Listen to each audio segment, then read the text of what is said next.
To our neighbors, everything probably seemed perfect, a classic two-story suburban house near Chicago, complete with a green lawn, blooming flower beds, and a big black Labrador named Buster who happily greeted everyone passing by. People likely thought our lives were great, me, my husband John, and our son Eric. Perhaps once they were, but by the time this story begins, our home had long since lost its magic. I was often alone. John was always working for the family, as he said. Late nights, business trips, and weekend calls became the norm.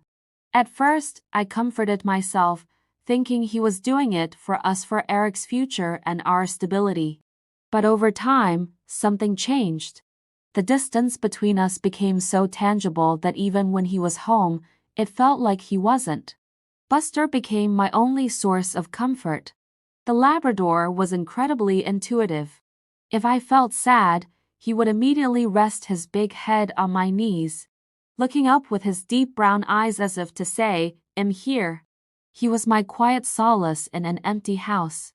That summer, however, everything was supposed to be different because Eric was coming home. My boy, who had just turned 20, was studying in another city and had decided to spend his vacation with us.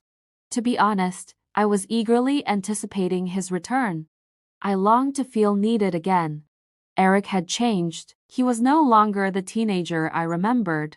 He had grown up, but he was still my son. We spent hours talking about his studies, his plans for the future.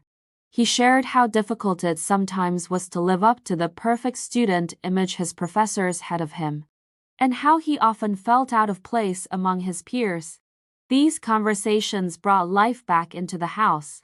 We laughed, drank lemonade on the porch, and reminisced about his childhood.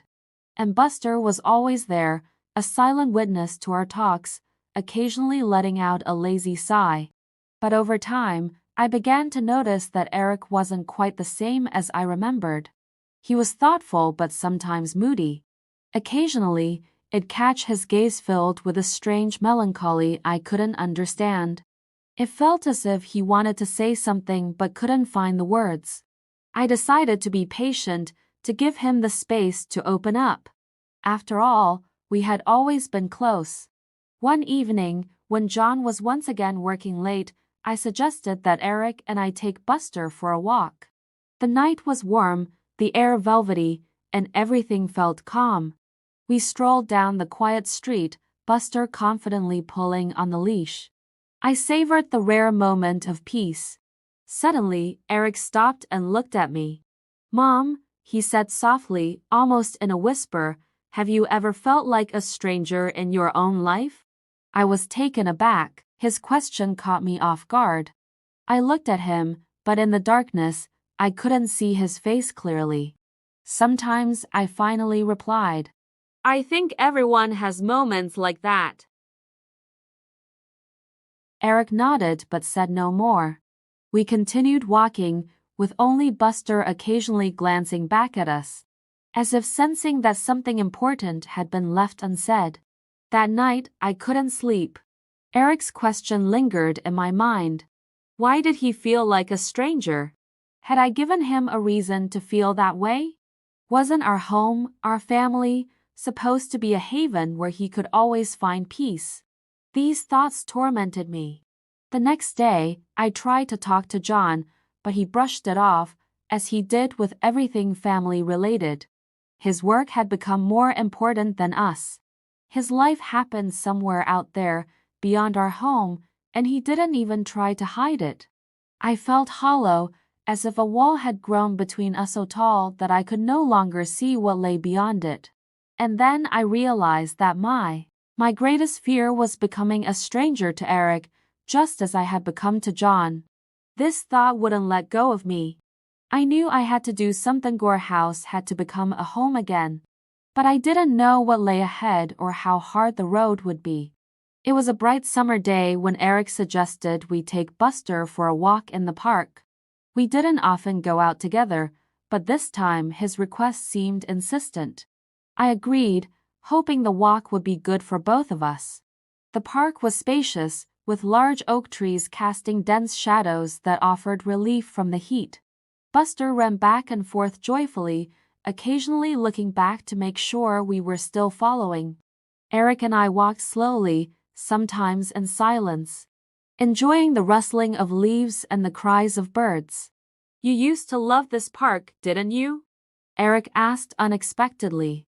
I glanced at him. His voice was quiet, almost contemplative. "Yes," I replied. "When you were little, we came here often. You'd always run ahead, and I could barely keep up." Eric smiled a warm, familiar smile that made me feel needed, important. "You were always there," he said, looking at me, even when I thought I could handle everything on my own. A wave of gratitude and something else, something I couldn't quite name, washed over me. We continued walking, talking about his studies and future plans. But I felt that these conversations were just the surface of something deeper. Something he didn't want to or could say. That evening, after John once again said he'd be late, Eric and I decided to have a family dinner, just the two of us. I made his favorite tacos, and we ate at the kitchen table, just like we used to before he left for college. The warm glow of the lamp made the atmosphere feel cozy and almost forgotten. "Mom," Eric said. When the plates were empty, Eric spoke again. "Have you ever wondered why everything feels so empty?" I looked at him, not immediately understanding what he meant. "Do you mean the house? Or us?" I asked. He nodded, his eyes fixed on mine. It was the gaze of an adult who understood more than I was ready to admit.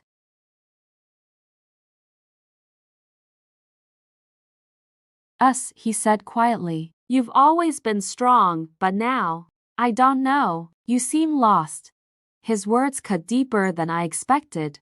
Lost? Perhaps he was right. I felt as though everything I'd built over the years was slipping through my fingers. "Eric, I'm trying." "I really am," I said, my voice trembling as I turned away quickly, not wanting him to see my tears. He came over, leaned down, and took my hands in his. His touch was warm, comforting even. "I know," he said softly, "but you don't have to do it alone."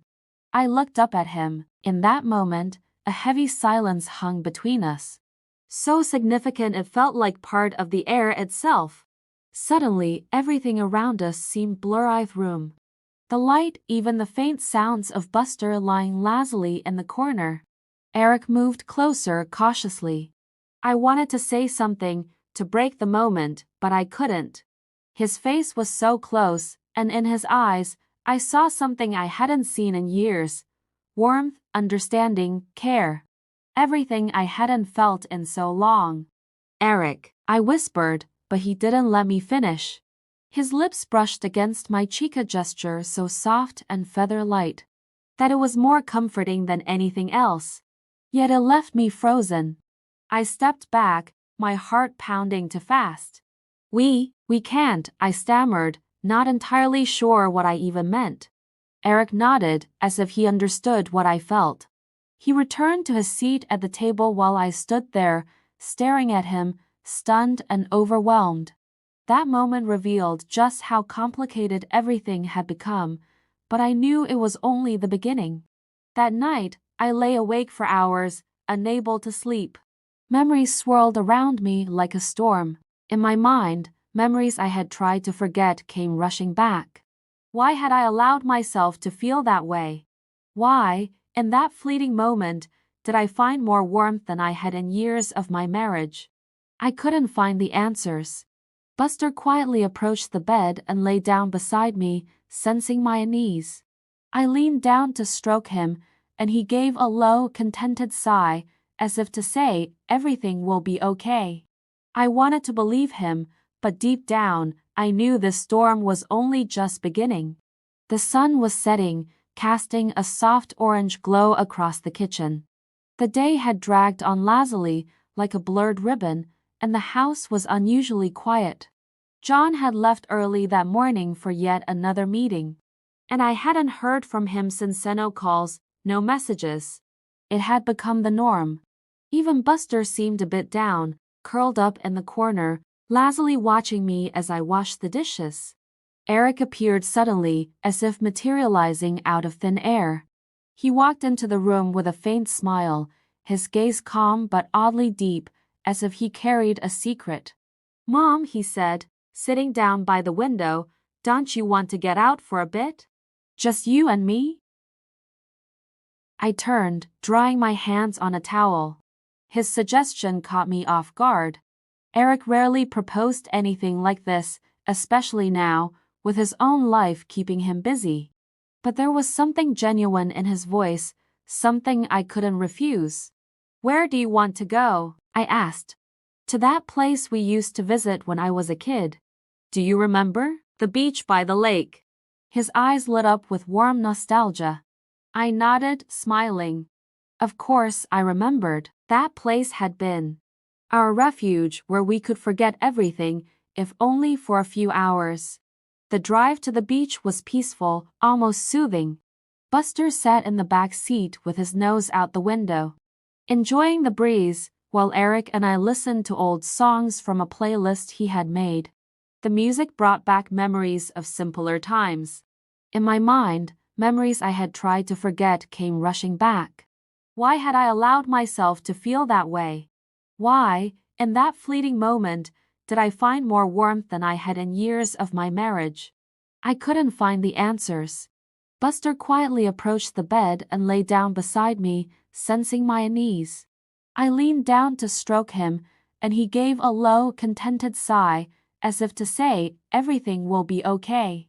I wanted to believe him, but deep down, I knew this storm was only just beginning. The sun was setting, casting a soft orange glow across the kitchen.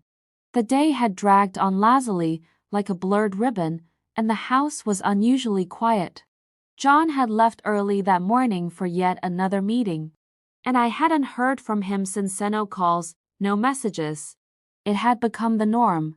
Even Buster seemed a bit down, curled up in the corner, lazily watching me as I washed the dishes. Eric appeared suddenly, as if materializing out of thin air.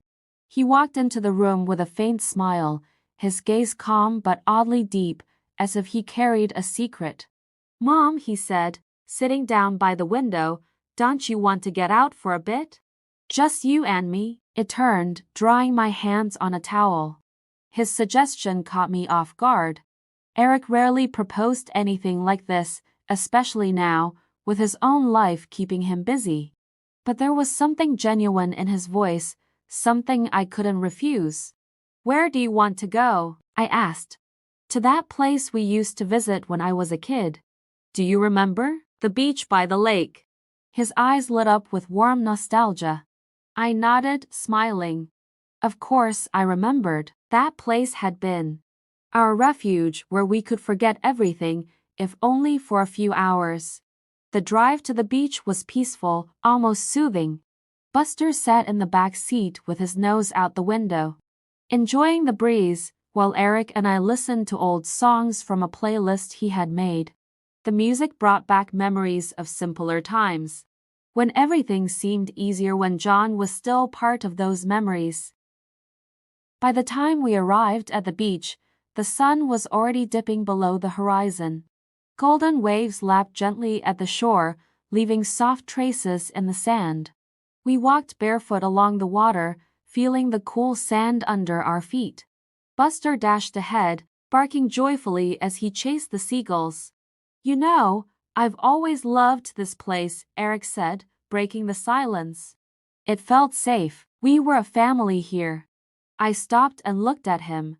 He stood facing me, his face bathed in the fading sunlight. There was pain in his words, hidden behind a thin veil. "And we still are a family, Eric," I replied, trying to sound confident.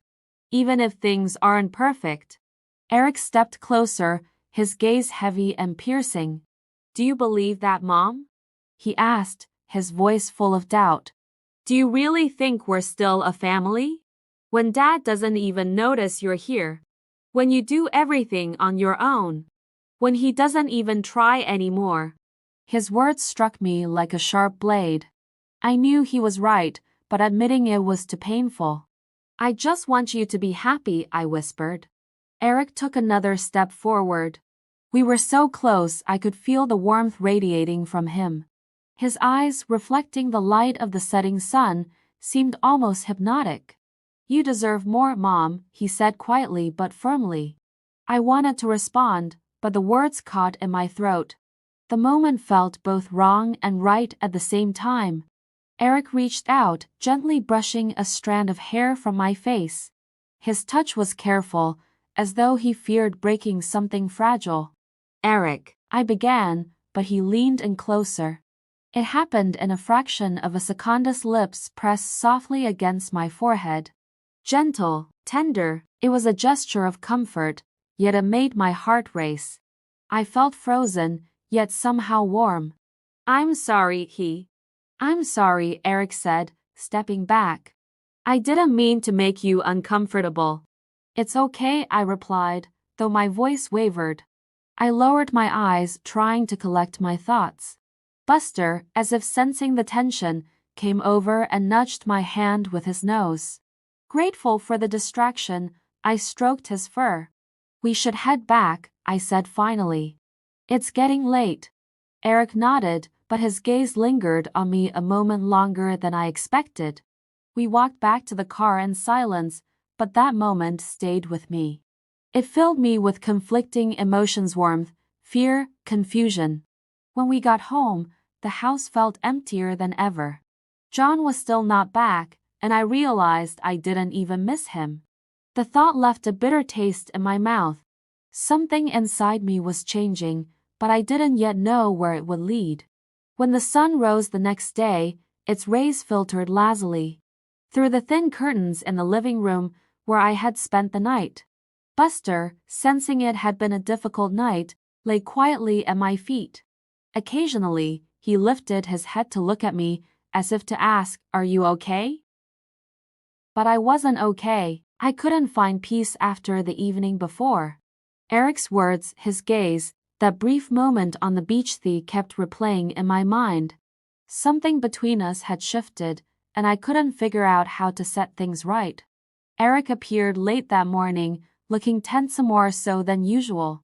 When he spoke, his voice was rough.